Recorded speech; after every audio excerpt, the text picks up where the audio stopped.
पूर्णमदः पूर्णमिदं पूर्णात् पूर्णमुदच्यते पूर्णस्य पूर्णमादाय पूर्णमेवावशिष्यते।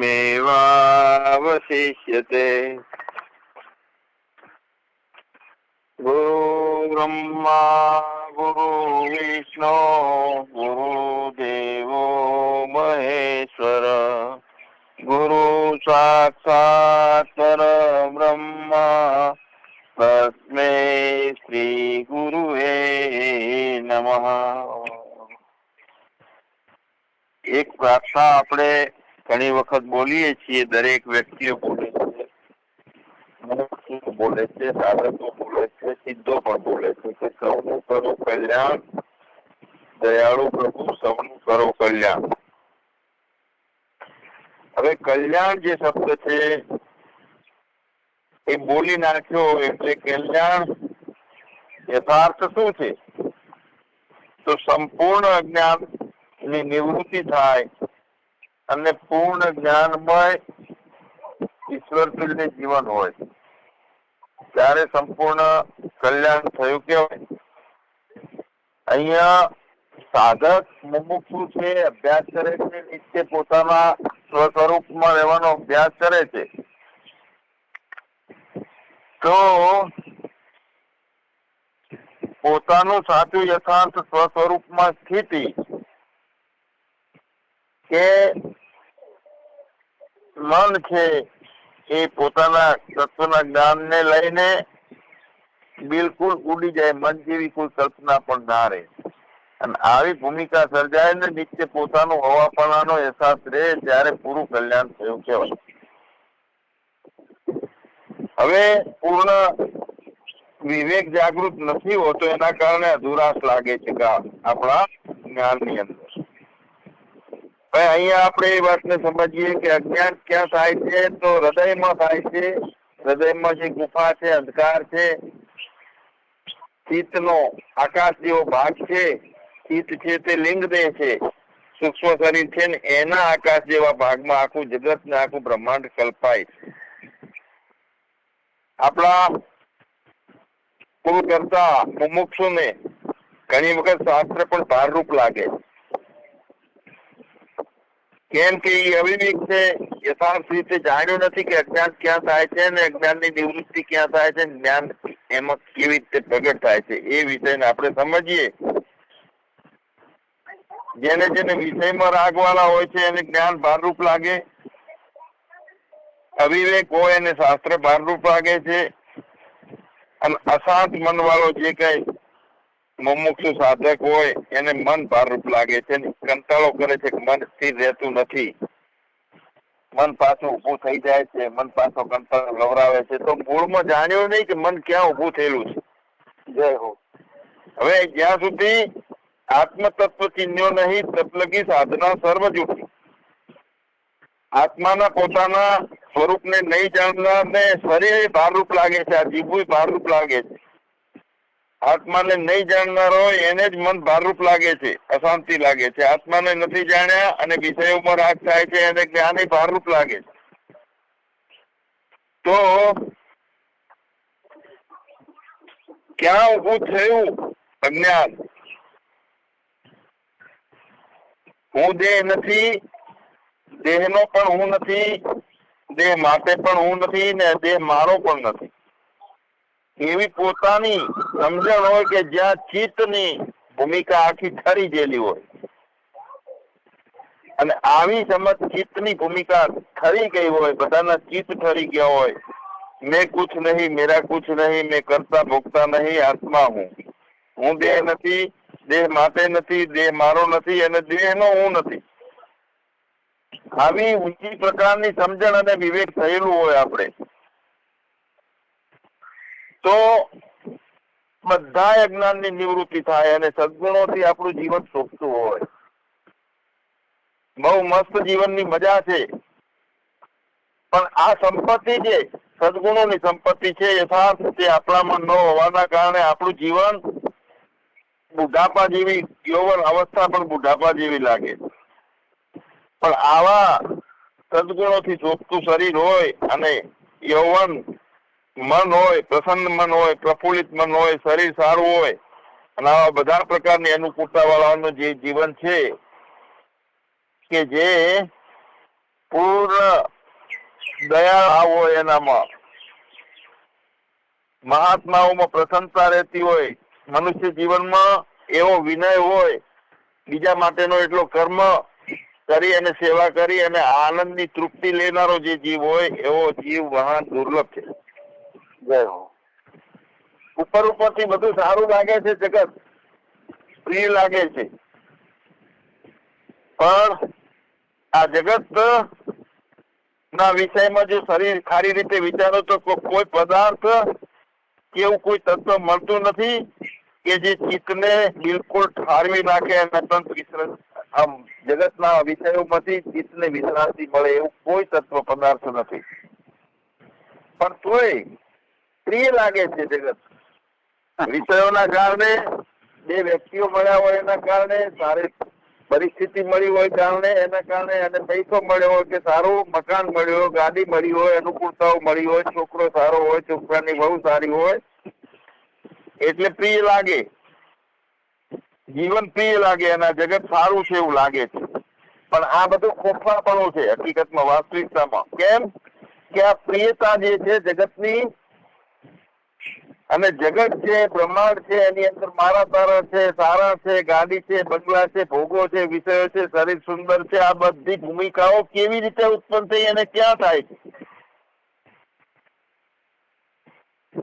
તો એ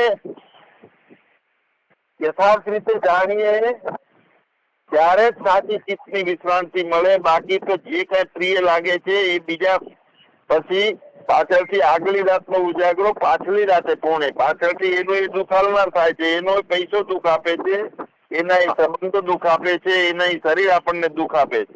જય હો. તો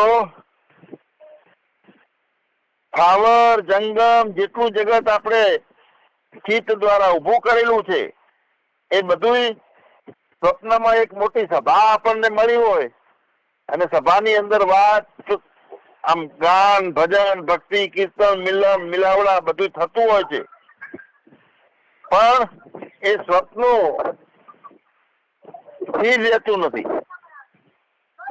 જ્યાં સુધી એ સ્વપ્નું મટે નહીં ત્યાં સુધી સભા આપણને લાગે, પછી સભા પણ આખી અસ્થિર થઈ જાય છે. કારણ કે અવસ્થા બદલાય છે, જાગૃત અવસ્થા આવે છે, સ્વપ્ન જાય છે, તો આખી સભાનું શું થાય છે? સભા ઉડી જાય છે. તો એ જ રીતે આપણા આ બધા જગતના ફેરફારો સપનાની જેમ છે. આવે છે, મળે છે, ભાવ લાભ લઈએ છીએ, મજા કરીએ છીએ, પાછું જાય છે, ખોવાય છે, પાછા એકલા રહીએ છીએ, વળી બીજાનો સહારો ગોતીએ છીએ. તો આકર્ષણ થાય છે મનને આમાં, કેમ કે વ્યવહારો થાય છે, એમાં ચંચળતા હોય છે, એકબીજા કોઈ સારી વાહ કરતા હોય ત્યારે મજા આવે છે, કાં તો ખોદણી બીજાની ચાલતી હોય આપણને ગમતું હોય ત્યારે મજા આવે છે. મૂળ કહેવાનો ભાવ શું છે કે આ બધું ગમે છે, કોકનો રાગ, કોકનો દ્વેષ, કોકની ખુશામત, કંઈક ભેળું કરવું. તો હકીકતમાં શું છે કે એક સપનું છે, ગંધર્વના નગર જેવું છે. આકાશમાં એક નગર આપણને દેખાય પણ હોય નહીં. પણ આકર્ષણ કરનારી આ સંજોગો બધા જે છે એ જેમ વીજળી ચમકારો હોય ને વીજળીની ચપળતા હોય છે, એવી રીતે આ સંસારની રચના છે.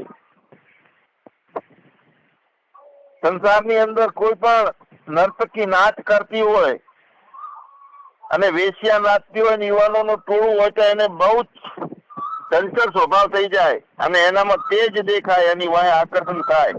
એટલું આકર્ષણ આપણને આ જગતની અંદર થયેલું છે. તો આ સંસાર શું છે હકીકતમાં? સંસાર જ એક વેશ્યા છે અને સંસાર જ વેશ્યા નાટ્યમાં જગતના વિષયોમાં આપણે નાચીએ છીએ. સંસાર નાચે છે વેશ્યાની જેમ. આપણે મોતને કોઈ નાચતા નથી, છતાં આવે છે એવું લાગે છે. જીવનની સાધકને જીવનની ઈચ્છા ના હોય તો જીવન હોય છે. તો હકીકતે આ બધા જગતની અંદરથી ઉપરામ ચિત્તની વૃત્તિ કરી અને ના મરણની ઈચ્છા થાય કે ના જીવનની ઈચ્છા થાય, પણ જેમ છે હું યથાર્થ પોતાને જાણી રહું અને નથી કઈ બનવું, નથી બગડવું, નથી મેળવવું અને પોતાની સ્વ સ્વરૂપની સ્થિતિમાં ચિત્તને ફેરવી અને શાંતિથી જીવવું. જય હો. આ ભૂમિકાની અંદર મેરે અપને સિવા કુછ નહીં. પણ આ સાર વગરનો સંસાર અસાર નથી, અસાર લાગતો તે નથી, એમાં સાર એટલે એને સંસાર કીધો. તો ઉત્પન્ન ક્યાંથી થયો છે? અંતઃકરણ થી ઉત્પન્ન થયો છે. આપણા કોઈ ઉત્પન્ન કર્યો નથી. એક માયાનો ખેલ, એમાં એક વૃત્તિ ઉભી થઈ, એનું નામ અંતઃકરણ છે. એમાં 4 પ્રકારના કર્મ ના વિભાગોના પ્રમાણે મન, બુદ્ધિ, ચિત્ત ને અહંકાર 4 વૃત્તિઓ વેગને પામી અને એને આખું અંતઃકરણ એટલે કે પોતાને જાણવા વાળું, અંદરનું જાણવા વાળું સાધન, સૂક્ષ્મ સાધન. તો આ સાર વગરનો સંસાર જે છે તે અંતઃકરણ થી ઉત્પન્ન થયો અને અંતઃકરણ થી જ મટાડવો પડશે એને. ઉત્પન્ન જ્યાંથી થયો છે તે જ રીતે મટે થયો છે. અંતઃકરણ થી સંસાર ઉભો અને અંતઃકરણ ની અંદર જ સંસારને મટાડવો પડશે. અને અખંડ ચૈતન્ય પરમાત્મા સ્વરૂપે અહમ અસ્મિ પરબ્રહ્મ નિત્ય શુદ્ધ બુદ્ધ અવિક્રિય સનાતન એવું પોતાનું સ્વરૂપ જે છે તે અખંડ ચૈતન્ય આત્મા છું, એક જ છું, મેરે અપને સિવા કુછ નહીં. આમાં બીજું કઈ છે જ નહીં. તો કેટલું બધું પહેરી ગયું જગત નામનું, સંસાર નામનું, બ્રહ્માંડનું પહેરી ગયા આપણી અંદર. ક્યાં? કેવી રીતે? તો આત્મા પોતાના સંકલ્પના કારણે જ બંધાયો છે. પણ એ સંકલ્પ સહિત આત્મામાં સંકલ્પ નથી થતો, પણ 4 સંકલ્પ આત્મા થઈ જાય છે એકમાંથી. એમાં અવસ્થા થઈ જાય છે. પશ્યંતી અવસ્થા, સૂર્ય અવસ્થા, સૂર્યાતીત અવસ્થા અને સંકલ્પ વિકલ્પ કરવા વાળો આત્મા, અંતરાત્મા સાથે, અંતઃકરણ સાથે જોડાયેલો આત્મા અને સાક્ષી આત્મા, અનેક પ્રકારો એમાં ઉભા થઈ ગયા. તો આત્મા પોતાના સંકલ્પના કારણે બંધાયો છે અને સંકલ્પ રહિત થાય તો મુક્તિ છે. તો સંકલ્પ રહિત પામવા માટેનું શું? આપણી પરિસ્થિતિ થઈ છે કેવી કે છીએ તો સંકલ્પ રહિત જ આત્મ સ્વરૂપે, પણ દેહનો આધાર લીધો તો આત્મા અપવિત્ર થઈ જાય. એમાં જેમ કૂતરાના ચામડામાંથી થાળી વાસણ બનાવ્યું હોય ને એની અંદર દૂધ લઈએ તો દૂધ અપવિત્ર થઈ જાય છે. જેમ આપણે પોતે દેહ સાથે જોડાઈ ગયો એટલે અપવિત્રતા આવી ગઈ છે. અને આવી અપવિત્રતા વાળી ભૂમિકામાં જયારે ઉપદેશ ની વાત આવે છે તો ઉપદેશ એ અપવિત્ર થઈ જાય. જયારે ઉપદેશ પામવા માટેનો યોગ્ય સાધક ના હોય, વૈરાગ્ય વગર નો હોય, જેને સંસાર જ ભરેલો હોય, બીજું કોઈ મનની અંદર આઘાત પ્રત્યાઘાત લાગતા ના હોય કે હું વ્યાપક છું, આત્મા છું, દેહનો ભાવ જ છૂટતો નથી, તો એમની પાસે જયારે ઉપદેશની વાત થાય ત્યારે ચામડાની અંદર દૂધ નાખ્યું હોય ને દૂધ અપવિત્ર થઈ જાય એવો આપણો ઉપદેશ અપવિત્ર થાય. તો હવે આ ચિત્તની શુદ્ધિ કરવાની છે. પ્રથમ ચિત્ત શું છે? એક લિંગ દેહ છે, સૂક્ષ્મ શરીર છે. પોતાના આ જે ચિત્ત છે તે પોતાના હૃદયની અંદર, હૃદય એટલે કે જ્યાં અંધારું છે ને આકાશ છે, શૂન્ય ભાગ છે ચિત્તનો. તો ચિત્ત એ પોતાના હૃદયની અંદર સૂક્ષ્મ આકાશ જે છે કે જે અંધકાર છે અને ત્યાં ભ્રાંતિને લીધે આખું આ વાસનામય બ્રહ્માંડ એ કલ્પી અને ચિત્તના આકાશની અંદર, હૃદયની અંદર એટલે કે જ્યાં અજ્ઞાન અવિદ્યાનો વાસ થાય છે અને ત્યાં જ અવિદ્યા પકડાયેલી છે. ચિત્તના આકાશ વાળા ભાગમાં હૃદય કહેવાય છે અને એ હૃદયની ગુફામાં અવિદ્યા કાયમ વાસ કરેલ છે. માયા ત્યાં આવીને ઠેરે છે.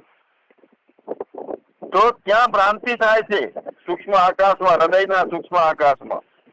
અને ત્યાં આખું વાસનામય બ્રહ્માંડ જેવું કલ્પના કરી હોય બ્રહ્માંડ ઉભું થાય છે આપણો કલ્પિત. અને આ વાસનાથી થતા શરીરના અનુભવો જે કરે છે પછી શરીર એ અનુભવો એ પોતાના હૃદયના ગુફાની અંદર એ અનુભવો પોતાને સાચા લાગે. હકીકતમાં આપણો આત્મા છે એ નિર્લેપ છે.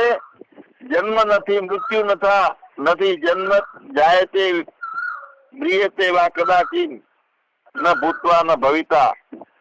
તો આવો અવિકારી છે, વિકાર રહિત છે, જન્મ મરણ રહિત છે. પણ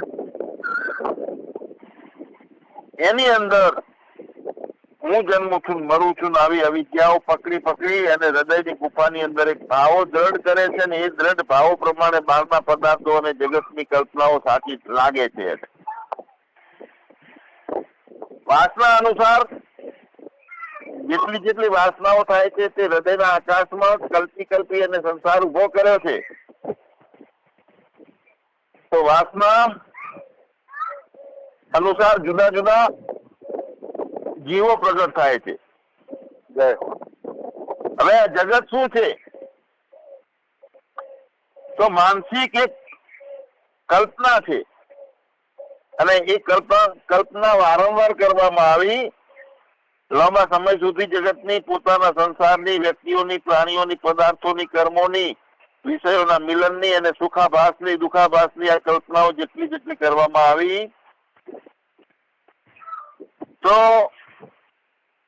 જેને સંસાર ગમે છે, વિષયો ગમે છે એને બહુ સારી લાગવા લાગી અને મુમુક્ષુને આમાંથી બહાર નીકળવાની ઈચ્છા થાય છે કે આ બધું ક્યાં આપણે ભણવાનું. આપણે પૂજા કરવા બેસીએ અને આંખ બંધ કરીએ અને સુંદર મજાનું રત્ન જડિત આખું મંદિર આપણને જણાય અને બહુ આનંદ આવે. એમ વિષયના ભોગ વાળા વ્યક્તિને આ જગત છે એ આનંદ આવે છે. જેમ કલ્પનાથી મંદિર છે, અંદર કલ્પનાની અંદર ઉભું કરેલું છે, રત્ન જડિત છે, લાઈટો ચાલુ બંધ થાય છે અને ખૂબ મજા આવે છે મંદિરમાં દર્શન કરવાની. આંખના પલકારાની અંદર ખોલીએ એટલે એ નથી હોતું, છતાં કલ્પનાથી ઉભું કરેલું મંદિર છે. આ જ રીતે કલ્પનાથી ઉભું કરેલું આખું જગત છે. અને વાસનાઓની વારંવાર હારમાળા કરતા જેમ વાયુ હોય અને એમાં વેગ થતો હોય તો વાયુનો જે ગતિ છે એ ગતિ થતા આપણું શરીર હલે કે ખાટલો હલતો ચલતો દેખાય, મન હલતું હોય ત્યારે એમ લાગે કે ઓહો ધરતીકંપ થાય શું છે, એટલે ભય થાય. બાળકની કલ્પના હોય છે કે ભૂત છે, આ રૂમમાં નથી જાઉં. તો હકીકતમાં અહીંયા ઓશિકાઓ પર ધોકા મારીને એની માં કે જો ભૂત રાડું પાડી જતું રહ્યું, એટલે કલ્પનાથી ભૂત ઉભું થયું હતું. તો આવી કલ્પનાથી કેટલી જાતનું ઉભું કરીએ છીએ આપણે. આકાશ ચોખ્ખું છે પણ એની અંદર કલ્પના કરીએ તો માળા, મોતીની માળા હોય એવું આપણને દેખાય. અને દરિયાની અંદર આગબોટ કે વાહન ચાલતું હોય અથવા રોડ ઉપર ગાડી ચાલતી હોય તેમાં બેઠેલા ને બધા ઝાડ ગતિ કરતો એવું દેખાય છે. તો મરણથી કલ્પેલું છે આ બધું પોતાના મૂર્તિના ભાવમાં. આપણે ઘણી વખત મરેલા વ્યક્તિઓ જોઈએ છીએ, ઘણી વખત ચીતા જોઈએ છીએ, ઘણી વખત સારા જોઈએ છીએ, ઘણી વખત નબળા જોઈએ છીએ, સુખી જોઈએ છીએ, દુઃખી જોઈએ છીએ, કોઈ સ્વાર્થી જોઈએ છીએ, બીજાને પૈસા માટે મારી નાખ્યા. બધા અનુભવો અને પ્રસંગો આપણને જોવામાં મળે છે. અને કોણ જોવે છે? આ મન આ જગતને જોયા કરે છે. તો હૃદય આકાશમાં ઘણા આવા જાતના પરિચયો અંદર ભેગા થયા છે. એટલે દ્રઢ થયેલું જગત જાણે બહાર હોય એવું, સાચું હોય એવું લાગે છે. અંદર હૃદયના આકાશમાં ઘણા આવી રીતના અનુભવો અને પરિચયો કલ્પી ભેગા કર્યા છે. અને હૃદય આકાશમાં જન્મ પછીની અનેક ક્રિયાઓ થઈ છે, એનો મરણ થાય છે, એનો અનુભવ મર્યા પછી પણ તો ગતિ થાય આ અનુભવ બધા હૃદય આકાશમાં છે. એટલે કે જ્યાં ચિત્ત છે, ચિત્તની અંદર અવિદ્યા રહેલી છે અને જ્યાં આકાશ જેવો શૂન્ય ભાગ છે એની અંદર બ્રહ્માંડ કલ્પિત ઉભું થયું છે, વાસ્તવિક નથી. સાચો જે ચેતન છે, બ્રહ્મ છે, તેની અંદર જ ચિત્ત નામની એક જે માયાથી ઉભું થઈ ગયેલું છે, અને ચિત્તના હૃદયના પ્રદેશમાં એટલે આકાશ જેવા ભાગમાં અનુભવ કરી કલ્પનાઓ કરી આલોકની કલ્પના કરી, પરલોકની કલ્પના કરી, અને જેટલી કલ્પનાઓ સ્થિર થઈ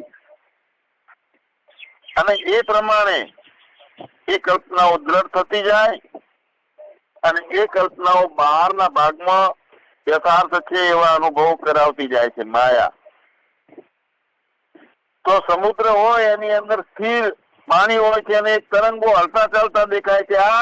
આ જ રીતે આપણા ચૈતન્ય ભાવની અંદર આખું જગત, એટલે જગત નથી પણ ચિત્ત જ જગતના ઉભું કરી અને હલતું ડોલતું હારા પ્રસંગો સાચા છે એવું બધું કલ્પનાઓ કરે. જય હો. સમુદ્રની અંદર સ્થિરતા જળની છે. તરંગો કેટલાય ઉભા થાય, કેટલાય બેસી જાય, પરપોટા કેટલાય ઉત્પન્ન થાય, કેટલાય બેસી જાય, પણ પાણી ઉપર નજર રાખનાર જે છે એને કોઈ હલનચલન દેખાતું નથી. પાણી સ્થિરનું સ્થિર. એમ મેરે અપને સિવા કુછ નહીં, આવા પોતાના આત્મિક ભાવના અને જગત પોતાના ચિત્તના હૃદયની અંદર અંધકાર છે, તેની અંદર અવિદ્યા કલ્પેલી છે, અને અવિદ્યાના કારણે કેટલી કલ્પનાઓ, કેટલી વૃત્તિઓ, કેટલી સ્મૃતિઓ ભેગી કરી સાચું લાગતું જગત, એની અંદર આપણે ભૂલા પડી ગયા છીએ અને મટકા ભરીએ છીએ કે હજી જોઈએ છે આ સારું છે અને આ મારું છે. હવે આ પરિસ્થિતિમાંથી જીવન મુક્તિનો આનંદ લૂંટવાનો છે, વિજય મુક્તિનો આનંદ લૂંટવાનો છે. હકીકતમાં જીવન મુક્તિ અને વિજય મુક્તિ, પણ મુક્તિ જે છે એ મુખ્ય છે ને મુક્તિ એક જ છે, બે નથી. અને એક મુક્તિ જે છે કોઈ વિષયોને આધીન નથી, પોતાના સ્વસ્વરૂપમાં સ્થિતિને આધીન મુક્તિ છે. જીવાત્મા અજ્ઞાનથી બંધાયો છે અને મુક્ત થઈ જાય, અજ્ઞાન ને પટકી દે, છોડી દે. બ્રહ્માનંદ ને આ મટકી પટકી છે ને, અજ્ઞાન સાથે અવિદ્યા સાથે પટકી, આખી મટકી. એટલે જીવન મુક્તિ હોય કે વિદેહ મુક્તિ હોય, એમાં કોઈ ફેરફાર નથી. મનથી જ ઈચ્છા કરવામાં આવે છે, મનથી જ એનો અભ્યાસ કરવામાં આવે છે, મનથી જ દ્રઢતા થાય છે. મનના દ્રઢતાના કારણે આ બહારનું જગત ઈશ્વર આપણને જીવાત્માની કલ્પનાથી બનાવીને આપી દે છે, અને એમાં કોઈ આપણો પુરુષાર્થ નથી. આ બધો માયાનો ખેલ છે. પણ એની અંદર આપણે સિદ્ધિઓ પ્રાપ્ત કરવા અને સારા થવા માટે ઘેલા થઈ અને જયારે રચ્યા પચ્યા રહીએ છીએ તો એને કહેવાય છે કે મોહ. અને મોહ ની અંદર પડવાથી પોતાનો આપણો સાચો પુરુષાર્થ છે એ સિદ્ધ થતો નથી. ઘણી વખત એવું થાય છે કે ભાઈ તો નસીબ એવું છે, એટલે આપણને હાલ પરમાત્માનો આત્માનું જ્ઞાન થતું નથી.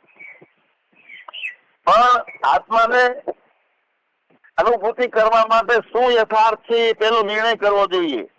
તો મનુષ્યત્વ, મુમુક્ષત્વ, મહાપુરુષ સંસ્કાર, આ ત્રણ ખાસ જરૂર છે. સારા શાસ્ત્રોનો સંગ જોઈએ, સાચો સત્સંગ જોઈએ અને સદાચાર જોઈએ. આ ત્રણ હોય ત્યારે પોતાના સ્વસ્વરૂપને પામવાનો યથાર્થ પુરુષાર્થ એવું લાગે. હવે પુરુષાર્થ અવળા કરીએ તો ના મેળાવે. શું છે આ પ્રારબ્ધ, શું છે નસીબ કે જેને દોષ લઈએ છીએ આપણે? તો દેવ કો, પ્રારબ્ધ કો કે નસીબ કો એ પૂર્વજન્મના પુરુષાર્થથી કઈ નોખો નથી. એ જ છે, કરેલી કલ્પનાઓ છે પૂર્વજન્મની. અને જયારે વિવેકપૂર્ણ જાગૃત થયો હોય તો એ બધી કલ્પનાઓને દૂર ફેંકી દઈ દ્રઢ નિશ્ચય કરી અને પોતાના આત્મબળથી, બોધનાત્મક સામર્થ્યથી મહાપુરુષનો સમાગમ કરે, સારા શાસ્ત્રોનો અભ્યાસ કરે અને જીવનનો ઉદ્ધાર કરે. ફસાયેલો એ વ્યક્તિ ના રહે. કલ્પનાથી ફૂટેલું કલ્પિત જગતને મોહ પોતાની અંદર ઘસેડીને રાખે છે. જેમ કળોતરામાં પગ ફસાય છે ને વધારે ફસાતો જાય છે, એમ બધા બહાર નથી નીકળી શકતા. પરમાત્મા સાચી પરિસ્થિતિ આલે છતાં એની અંદર ડૂબ્યા રહે છે અને સાચું સારું લાગે છે. તો સારો વિચાર હોય, આપણી સારી ઈચ્છા હોય તો સારા સાધુનો સમાગમ થાય. સારા સાધુનો સમાગમ થાય તો ઉચ્ચ પ્રકારનો સત્સંગ મળે, ઊંચા શાસ્ત્રના અભ્યાસનો લાભ મળે, અને એ લાભથી પાછો સારો વિચાર થાય કાયમ જીવન જીવવાનો. તો જે માણસ જેવી જેવી ઈચ્છા કરે છે તેથી માણસ કાયમ માટે એવા પ્રકારનો પ્રયત્ન કરે. જેવી ઈચ્છા થઈ છે એવા પ્રકારનો પ્રયત્ન ચાલુ થઈ જાય છે. અને પૂર્વ વાસના વાળું જે ભૂમિકા જે છે એને અત્યંત ઈચ્છાઓ પડેલી હતી, એના વેગના લીધે જે કર્મ થયો હોય છે ને તે એ વેગના લીધે મોહના લીધે બહુ પ્રયત્નથી દ્રઢતાથી એ કર્મો કરતો હોય છે. અને એને કહેવાય છે દેવ નસીબ. તો જેટલા કર્મ કરતા છે અને બધા કર્મો થાય છે, કર્મો કરે છે, તે જે કર્મ એટલે વૃદ્ધિ પામેલી વાસના છે, બીજું કઈ નથી. વાસના દ્રઢ થઈ અને વૃદ્ધિ પામી અને ફળદેવા તત્પર થયું ને આપણે એમાં ફસાયેલા છીએ અને કોઈ પણ હત્યા થઈને કોઈ પણ ભોગી પરિસ્થિતિને પ્રાપ્ત કરવા માટે દ્રઢ નિશ્ચયમાં કરી અને એ પ્રમાણે કર્મો કરીએ છીએ. તો આ કર્મ છે એટલે એક વૃદ્ધિ પામેલી વાસના છે, બીજું કઈ નથી. અને એ વાસના પોતાના મનથી જુદી નથી, મને ઉભી કરેલી છે. અને મન છે તે પરમાત્માથી જુદું નથી. પરમાત્મામાંથી જેમ સમુદ્રમાંથી તરંગ ઉભો થયો છે એટલે વિવર્ત, તરંગ ઉડી જાય છે, પાણી તો એમનું એમ રહે છે. એમ પરમાત્મામાંથી વિવર્ત રૂપે ઉભું થયેલું મન છે. મન બેહી જાય, મનમાંથી અજ્ઞાન જતું રહે, મન પરમાત્મામાં એક થઈ જાય. કારણ કે છે જ નહીં, વિવર્ત છે. વિવર્ત એટલે પોતાના સ્વરૂપનો ત્યાગ કર્યા વગર નવું દેખાય. જેમ એક કપડું લો ને એની અંદર ગાંઠ પાડો તો ગાંઠ નવી દેખાણી, પણ કપડા સિવાય તો બીજું કાંઈ છે જ નહીં. પણ ગાંઠ એ વિવર્ત છે. કેમ કે ગાંઠ બીજી દેખાણી પણ કપડું મટી નથી ગયું. જો કપડું મટી જાય ને ગાંઠ નવી બને તો પરિણામ પામી ગઈ કહેવાય. પણ ગાંઠ રહે છે ને કપડું મળતું નથી. સોનું એમને એમ રહે છે અને વીંટી દેખાય છે. વીંટી હોવાથી સોનું મટી જતું નથી. તો એ વિવર્ત ભાવ થયો. તો મન છે તે પરમાત્માના વિવર્ત રૂપે છે અને વિવર્ત રૂપે હોવાથી તે પરમાત્મા છે, બીજું કાંઈ નથી. તો આ પ્રમાણે જે પ્રારબ્ધ છે, નસીબ છે, દેવ છે તે કર્મ છે અને જે કર્મ છે તે જ મન છે અને જે મન છે તે પરમાત્મા છે. માટે કોઈ દેવ નથી, કોઈ મન નથી, કોઈ કર્મ નથી. મેરે अपने सिवा कुछ नहीं. આવો દ્રઢ નિશ્ચય યથાર્થ રીતે કરીએ તો જીવનમાં યથાર્થ પુરુષાર્થ કર્યો કહેવાય. સદગુરુ દેવ સચ્ચિદાનંદ ભગવાન જય. આનની જય. તું અજર અમર અવિનાશી, તારી કાયા છે વિનાશી. તું શાને રહે ગભરાઈ, તારી અકલ ચડી અભરાઈ રે. તું અજર અમર અવિનાશી રે, તું અજર અમર અવિનાશી. કાયા રાણી કાચી માટી, એનો તું ઘડનાર બાપા, એનો તું ઘડનાર. કાટ એનો ફૂલી ફાલીને, કાટ એનો ફૂલી ફાલીને થઈ જશે બેઘાટ રે. તું અજર અમર અવિનાશી રે, તું અજર અમર અવિનાશી. કઈક જન્મ ના ઘાટ ઘરાણા, કઈક ના હાલ વાલ રે થયા, કઈક ના હાલ વાલ. કઈક ગયા ને કેટલા જાશે, કઈક ગયા ને કેટલા જાશે. એમાં તું રે નાર રે, તું અજર અમર અવિનાશી રે, તું અજર અમર અવિનાશી. યુગ યુગાંતર તું રવડીને પામ્યો મનુષ્ય નો ઘાટ રે બાપા, પામ્યો મનુષ્ય નો ઘાટ. આ અવસર જો ચૂકી ગયો તો, આ અવસર જો ચૂકી ગયો તો ખાઈશ જમનો માર રે તું અજર અમર અવિનાશી રે તું અજર અમર અવિનાશી. એ મારું તારું મિથ્યા માની લે, નથી તારું થાનાર રે બાપા, નથી તારું થાનાર. રાજા રંક ફકીર ગયા ને, રાજા રંક ફકીર ગયા ને ગયો કુટુંબ પરિવાર રે તું અજર અમર અવિનાશી રે તું અજર અમર અવિનાશી. મનુષ્ય જન્મ દેવ દુર્લભ જાણી, હરિ ભજન લે સાર રે તું તો હરિ ભજન લે સાર. કહે સગરામ સતગુરુજી ના ચરણે, કહે સગરામ સતગુરુજી ના ચરણે ગુરુ કૃપા છે અપાર રે તું અજર અમર અવિનાશી રે તું અજર અમર અવિનાશી. સદગુરુ ભગવાનની જય. જય હો. જય હો.